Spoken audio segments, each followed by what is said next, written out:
Zip up your wetsuits and get ready for all the feels.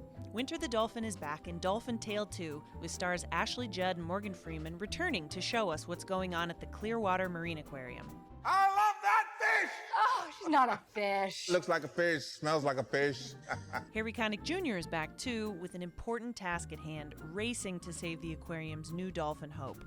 I asked him what he was actually carrying on set, assuming that it wasn't a real dolphin. Phoebe, clear the way. Get out of the way! Everybody get out of the way! It was an animatronics model, but there were 15 people around me who were there that actually carried the real Hope in, and I mean down to a millimeter. They were very, very specific about exactly what I was doing and the speed that I went up the ramp, and if my hands weren't in the exact proper position. They were really serious about it. I wonder where that dolphin is right now. In my tour bus. Are you kidding me? Yes. But it's not all super serious dolphin rescue in this film. When a surprise party goes wrong, for instance, I wanted to find out if Ashley Judd had ever been thrown a surprise party in the first place. And sadly, she hadn't. Awkward. Memo to my friends.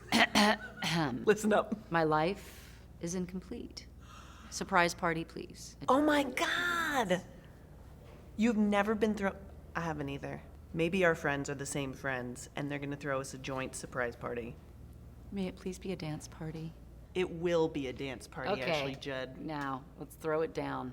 Uh-huh. What's your song? Well, square dance. Yes! Isn't that what you had in mind? No! Well, I've never square danced a day in my life, but I figured I should after I asked Morgan Freeman about a particular scene in the film where he talks about keeping things fresh in your life. And then I kept things a little too fresh. You have to shake it up now and then. You're talking to Nathan Gamble about how you gotta shake things up in order to keep going, Yeah. right? Yeah.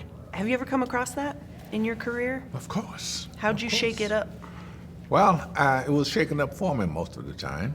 And I'm thinking about the times when I just felt like this is not gonna happen, you know. I think by the time I was 30 years old, it's like, you better get a job, Junior. Right. You better think of something to do here because it ain't getting any better. But every time I came to the conclusion that I had to do something else, something would come along, like that advice, and just change things, just make me think, okay, one more day, or one more week, or one more month, you know. What never fails to surprise me is where you end up. Because I would never have known, ask me 5 years ago, would I be sitting here? I certainly would have hoped so. I think that's why when you get a little bit of encouragement, you keep going, because you still have the hope. When you give up hope, encouragement isn't gonna help you. I also didn't think that 5 years ago I ever would have done this in front of you. I'm fascinated.